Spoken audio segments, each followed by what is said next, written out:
午後に囚われの者などおらぬ。生きてはいけませぬ。石堂様から門に向かわれた方がよい。捕まる危険。あれこ様。Ask Mother if she knows we're in here. Army of Japanese assassins.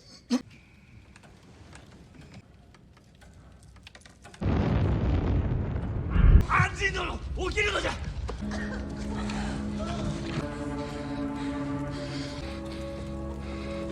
リコ様。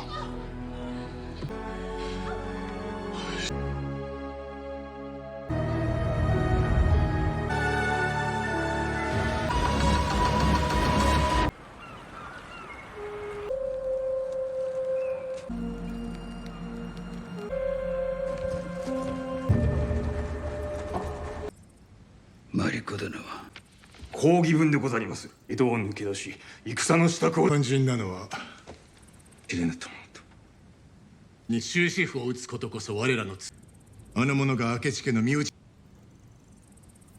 加わっていただきとうござりまする。で戦と決まらばもう我らはの方はようなったか。じゃあマリコ殿は捕らえられるだけじゃ。 In the penultimate episode of Shogun, Mariko made the decision to stand up to Ishido by giving her life in order to rescue the regent's families from Ishido's captivity. It appeared for a while to be a grand scheme to make Ishido give up control of the regents. But in the closing seconds of the show, Ishido smuggled the shinobi inside the castle quarters using Yabashiga. It seems they were just going to abduct Mariko because it was starting to get to be a big problem for Ishido. But in the end, they detonated a bomb, killing Mariko.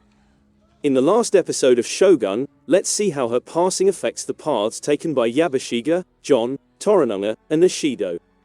In an unusual scene from the first episode of Shogun 10, we find an elderly Jon Blackthorne laying in bed with his grandkids looking over his Japanese treasures.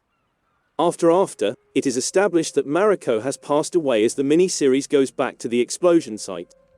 It is important to note that Mariko appears to be injury-free.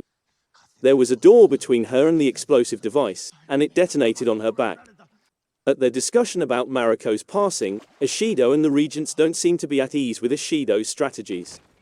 Ishido learns from Seiki Nobutatsu that Toranaga traveled to Edo in order to be ready for battle. That doesn't bother Ishido since he believes he has enough men to win any fight. He even accuses Toranaga of being responsible for Mariko's passing, claiming that he sacrificed her to make it appear as though Ishido was the one who killed her.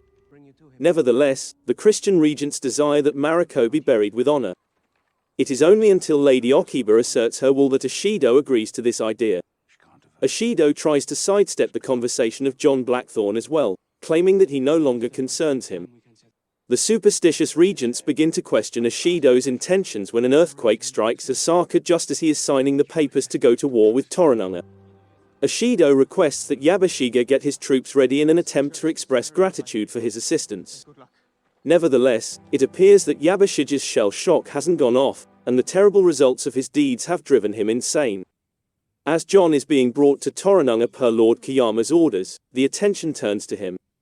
Jon is escorted into the woods by Father Martin. They discuss the intricate details of Toranaga's schemes and if Mariko's spirit was at rest when she passed away for a considerable amount of time. As Jon heads out of the Osaka docks, Martin tells him that Mariko asked the church to grant Jon permission to live, and that Martin has complied with her last wish. When Jon learns that Mariko's final appearance before her faith and God was for him, he is overcome with emotion. Talking about Mariko's poetry, Lady Okiba and Yachiyo allude to Okiba's shifting loyalties. When they get in Ajiro, they discover that Jon's ship has been destroyed, despite the insane Yabashiga's request for Jon to carry him to England aboard his ship. It appears that Omi has taken Toranaga's side, as he brings Yabashiga to Toranaga for approval.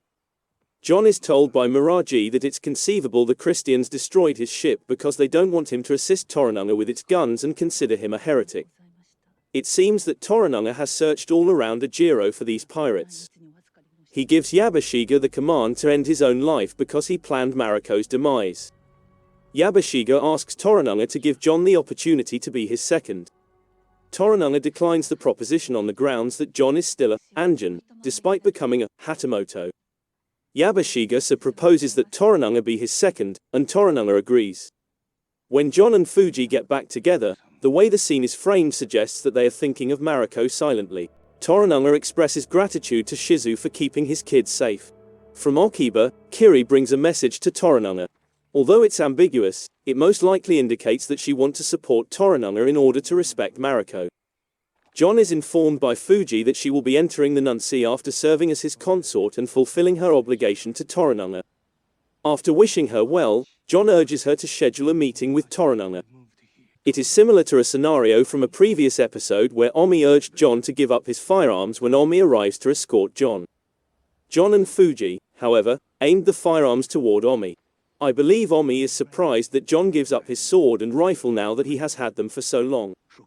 John assures Toranaga that the Ajiro people are not guilty. It was Mariko who destroyed the spacecraft, not them, in order to save John's life. Toranaga need to quit frightening the Ajiro people as a result. Toranaga declines John's suggestion. John then makes the decision to use seppuku in order to save Ajiro. This prevents John from taking his own life by persuading Toranaga that he has no malice in his heart. John is given the task of rebuilding the ship and enabling his fleet. Yabashige offers Omi his final poetry. Even though it was written so badly, it's difficult to laugh at because it was read before Yabashige passed away. Taylor Swift's most recent album, dubbed Tortured Poet, has inspired a ton of memes. I suppose I'll classify Yabashige under that heading. Yabashige leaves his kosho with his ultimate wishes. He goes to where Toranaga is waiting to murder Yabashige, at the edge of a cliff. They discuss Toranaga's combat plans after having a brief conversation regarding Omi and John. First of all, Toranaga admits that he destroyed John's ship in order to force John to support him rather than the Christian regents. Second, he tells Yabashige that he persuaded Okiba to sever her relationship with Ishido by using Mariko's passing. Ishido has already lost the fight before entering the battlefield if he does not have the heir's troops. Lastly, he raises the possibility of taking over as the official leader and bringing in a period of calm and harmony. Upon that note, Toranaga beheads Yabashige after he performs seppuku. John takes Fuji out to sea at the conclusion of Shogun to immerse her kid and her husband's ashes. In addition, John surrenders the crucifix he has been carrying for Mariko, suggesting that the events from the past are really illusions from his mind. John goes back to the coast to begin repairing his ship. Buntaro follows him, and despite their lack of communication, it appears that they have put the differences behind them. When Toranaga turns to face the ship, John, and finally Japan, the triumphal music implies that Toranaga has come out on top in this complex but fascinating struggle. Many people will probably be a little let down that there wasn't a conflict after all. Although Toranaga's goal and the plot's purpose are clear, the entire conclusion did feel a little underwhelming. I'm not sure whether this is a good or negative thing. Having said that, I shall express my happiness for Hiroyuki Sanada.